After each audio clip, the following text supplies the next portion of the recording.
Reflexes like the palmar grasp, stepping, Morrow, and Babinski are an inborn automatic response, nature's toolkit to help an infant adapt to the world. Many reflexes, breathing, swallowing, and sucking, for example, have survival value.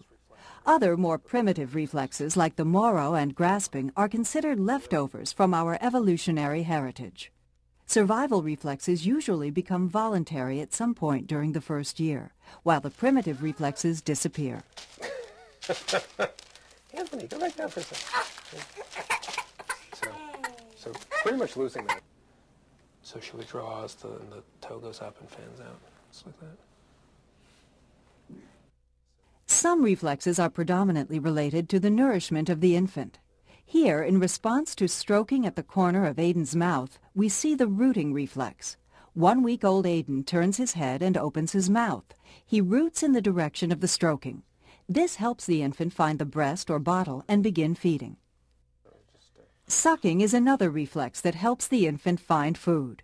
Aiden will instinctively suck on any object that is placed in his mouth, including the doctor's finger.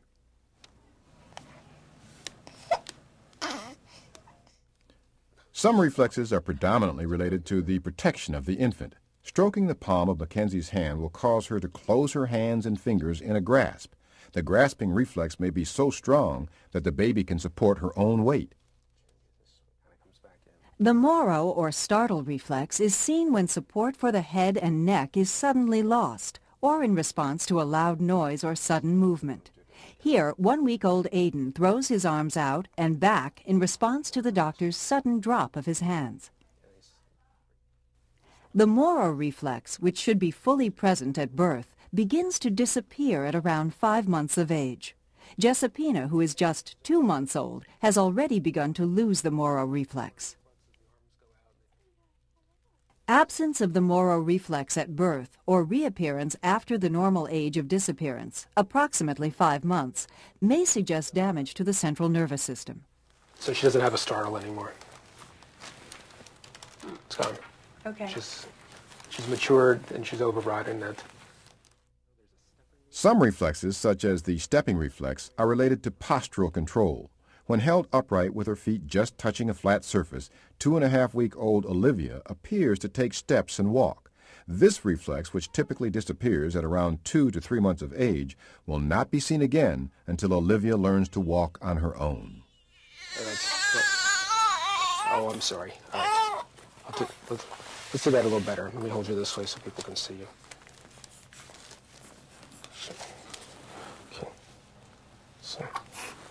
So she stands, and there like that.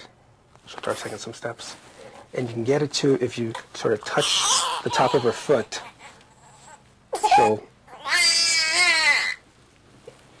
pick up a little bit there, like that. Reflexes are also used to identify normal brain activity. Absence, persistence beyond the normal time for disappearance, or the reappearance of a reflex later in life is suggestive of significant neurological problems.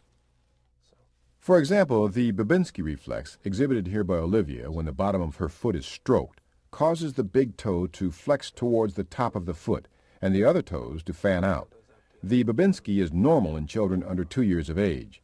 After 2 years of age, the presence of the Babinski indicates damage to the nerve paths connecting the spinal cord and the brain.